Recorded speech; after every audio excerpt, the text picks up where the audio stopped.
What's going on, guys? Welcome back to Urch Draws. I'm Urch, and today I wanted to continue working on our Pokemon starters. Last week my video was on what happens when you make Pokemon more realistic, so this week we're going to dive deeper into that. We're going to take Squirtle and see what happens when you make him and his evolutions more realistic. So let's get into the video.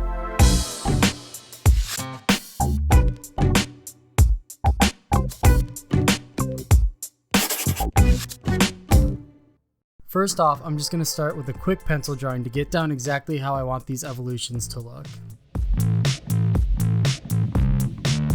As we keep going up the evolutions from Squirtle to Wartortle to Blastoise, I wanted to make sure that the evolution was getting more monstrous each time because that's what I was aiming for. And then finally landing on Blastoise, you have a very rigid, almost like sea monster feel to him.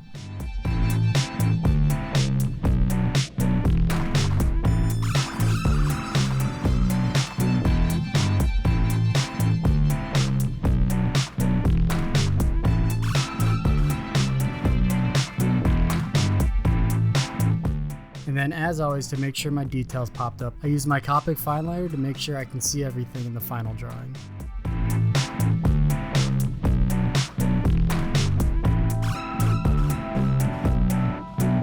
For coloring Squirtle, it was pretty much the same as last week. I used the same exact techniques and the same exact colors to make sure that the character matched what was done last time. There was only really one change I made to this drawing, which was giving him a more tadpole-like tail, which to me I just thought looked cooler.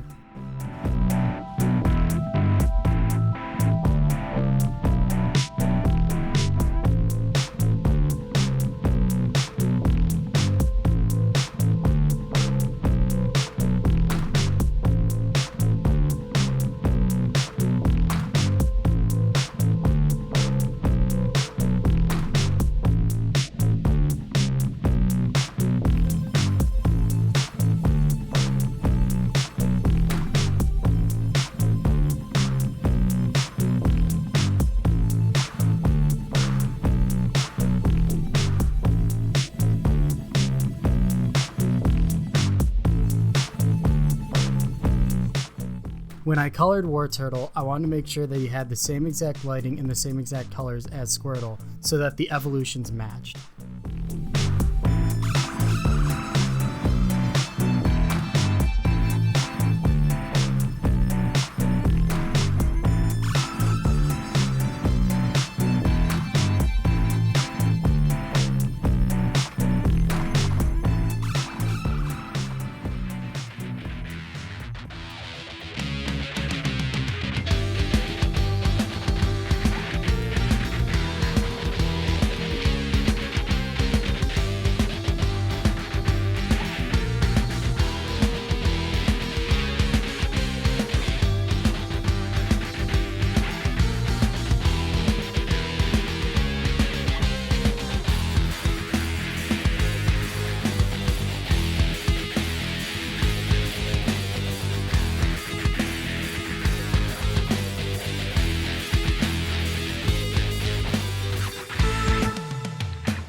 A couple of things I made sure to do with Blastoise to make sure he looked more monstrous was on the head, I used a little bit of colored pencil to add some line work so that it became more mottled and a little bit more menacing looking, and also made the eyes look a bit more sunken looking so that the shadows would play a bit more with where his eyes were.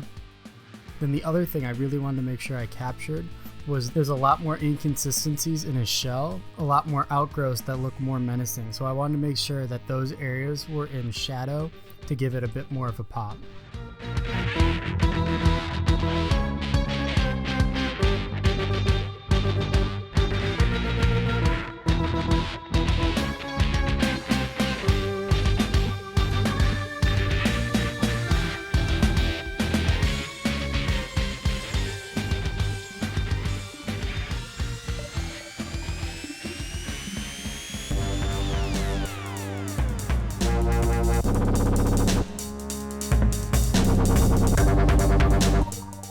And then last, also with the monstrous looking, is I wanted to make sure that he had larger claws, something that would look a lot more intimidating than what you would see on Squirtle or even War Turtle, where they're a lot smaller.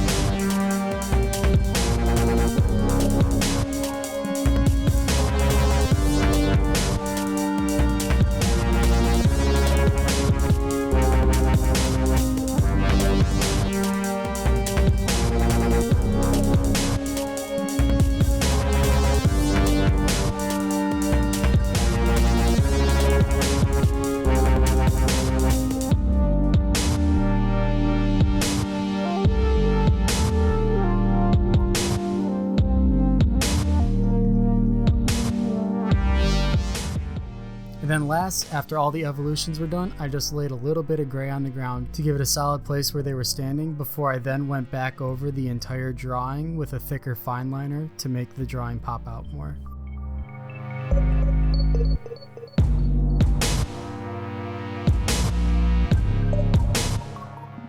Overall, I thought this came out pretty well. I liked how with each evolution the character gets more and more monstrous looking, something that you wouldn't want to see walking around. As always, if you want to tell me how I did, or you have something you want me to draw in the future, leave a comment down below. If you want to see more content like this in the future, go ahead and subscribe and ring the bell icon for notifications. And I will see you guys in the next video. Now go make something.